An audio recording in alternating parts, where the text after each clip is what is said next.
Tal, buenas tardes. Mi nombre es Alfonso García Alvarado y voy a hablarles acerca del cerebro.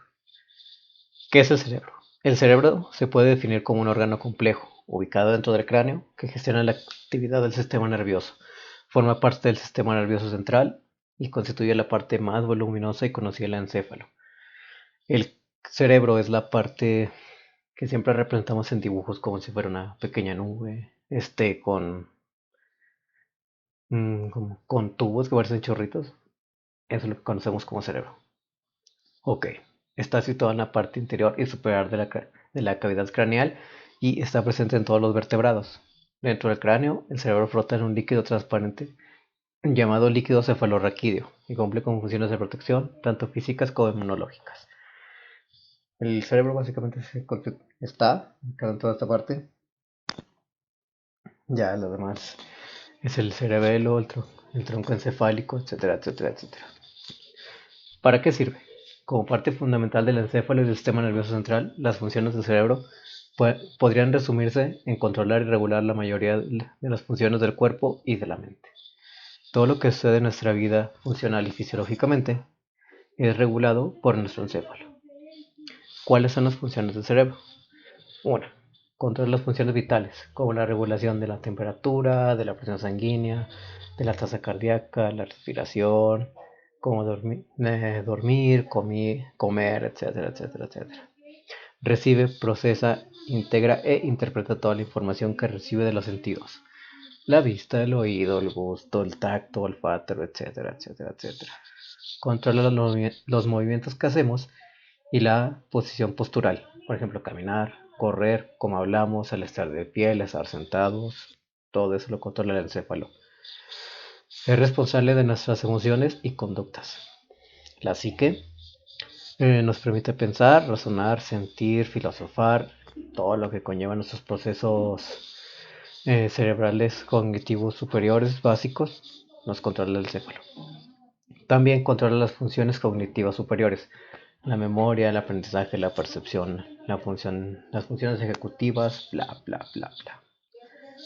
Aquí había un meme, pero no lo puedo poner. Bien, partes del cerebro. Primero, el cerebro, formado por estructuras corticales y subcorticales. Las estructuras corticales o corteza cerebral se divide en distintas áreas: lóbulo frontal, parietal, la corteza cingulada, el lóbulo occipital, que está aquí en la nuca, el lóbulo temporal, los oídos, y la corteza insular. Además, estos lóbulos están divididos por la mitad de dos hemisferios, el derecho y el izquierdo. Las estructuras subcorticales hacen referencia a aquellas que quedan bajo la corteza cerebral, bajo el cuerpo calloso, con los dos hemisferios del tálamo, los ganglios basales, la amígdala, el hipocampo y cuerpos mamilares. Aquí está una imagen ya que engloba casi todas las partes del sistema del cerebro, perdón, pero solamente lo pueden ver en la presentación, espero que lleguen a apreciarla bien. El cerebelo.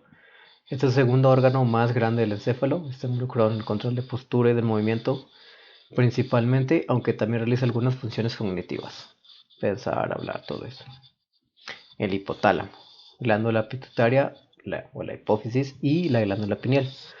El hipotálamo se comunica con la glándula pituitaria y con la glándula pineal a través de la liberación de hormonas para regular las funciones viscerales, como a través de la regulación de la temperatura corporal y el comportamiento básico, como la alimentación, la respuesta sexual, las hormonas, la búsqueda del placer, la respuesta agresiva. Todo lo que son impulsos e instintos lo controla eso. La glándula pineal tiene un importante papel en la sincronización de la liberación de hormonas de melatonina, implicada en la regulación de los ciclos de sueño, vigilia, o sea, dormido y despierto, para lo cual se coordina con el quiasma óptico. No sé qué es eso. Aquí está otra imagen.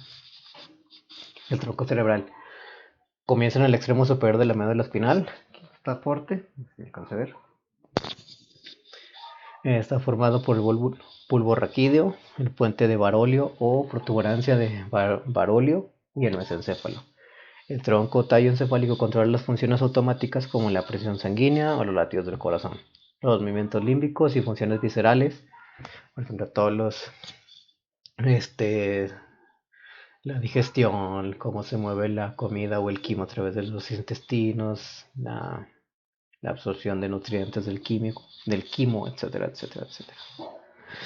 Las afecciones del cerebro. Aquí en esta parte son muchísimas afecciones, no voy a poder englosarlas todas porque me llevaría un video que de como 3 horas. Creo que me faltaría tiempo. Creo que es más fácil explicar cómo funciona Hacienda. Pero bueno, veremos algunas. Se dividen en varios grupos.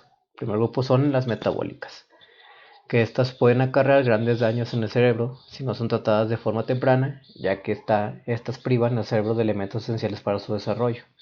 Un ejemplo es la fenilcetonuria, enfermedad que se debe a la carencia de enzimas llamada fenilalanina hidroxidasa. Esto impide que la fenilalanina se metabolice en tiroxina, haciendo que la primera se acumule de forma tóxica en el sistema nervioso. Prácticamente esta hormona o esta proteína hace que la fenilalanina se descomponga de forma básica y puede alimentar al cerebro. Entonces, como no existe esa proteína, no se puede digerir la fenilalanina y se forma como en pequeños coágulos en el cerebro y puede ser muy, muy grave. Segunda, de traumatismo. Estos ya son los más conocidos. Los traumatismos craneoencefálicos pueden provocar ciertas afecciones en el cerebro. Estos son consecuencia tanto de un golpe como de un contragolpe que se produce en la parte del cerebro al rebotar contra el cráneo. Estos traumatismos pueden ser infecciones, cisticercos, lombrices en el cerebro, etc. Todo esto que ya conocemos, eso es. Derrames cerebrales, puede ser por un golpe, puede ser por hipo o hipertensión. Hipersensibilización de algunos grupos neuronales derivado en epilepsia, ruptura de conexiones neuronales y daños cerebrales difusos. Neurodegenerativas. Estas enfermedades provocan un deterioro progresivo del sistema nervioso y muerte neuronal, siendo estos irreversibles. Todo esto repercute en el rendimiento cognitivo del individuo, por lo que va perdiendo facultades de forma paulatina hasta su deceso.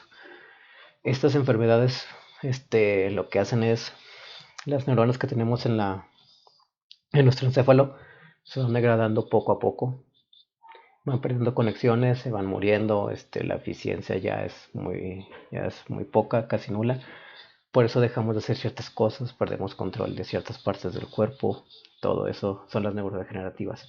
Las más conocidas son el Alzheimer, el Parkinson, esclerosis múltiple, esclerosis lateral miotrófica, que hace mucho hubo una tendencia en internet acerca de eso, que era tirarse un balde de agua fría. Eso es, para eso era ese challenge, para darnos cuenta de qué es lo que sienten esas personas al momento de que les da un ataque. Las genéticas. Estas tienen su origen en factores genéticos que alteran el funcionamiento y morfología del cerebro y suelen manifestarse desde en etapas tempranas del desarrollo del individuo. Estas genéticas dependen directamente de los genes de la madre, del padre, de la alimentación durante el parto, si llevan una sana alimentación, si llevan buenas conductas. Puede influir el abuso del alcohol, puede influir no, el tabaco, todo eso tiene que ver en las enfermedades genéticas que puede llegar a padecer el bebé. Por ejemplo, el síndrome de ex frágil, o sea, son la mollera, por así decirlo, no sé el nombre científico ni el nombre real, es muy frágil. Entonces, al momento de con simplemente tocarlo, la podemos hundir y puede ser muy grave para los surcos cerebrales. Síndrome de Down, todo el mundo conoce el síndrome de Down. Alteraciones en la migración neuronal que se dan en el desarrollo fetal. Por ejemplo, que las neuronas del hemisferio derecho no se comunican bien por las del hemisferio izquierdo, los lóbulos no se comuniquen bien, no desarrollen sus funciones. Todo eso son las alteraciones en la migración neuronal. Y coreo de Huntington. Es una enfermedad neurodegenerativa que se caracteriza por cambios de personalidad, movimientos involuntarios y pérdida progresiva de las funciones ejecutivas. Muy parecido al Tourette. Y eso sería todo para despedirme ya puse unos memes, pero pues no se pueden ver. Espero que logren apreciarlos en las diapositivas. Y bueno, eso es todo. Muchas gracias.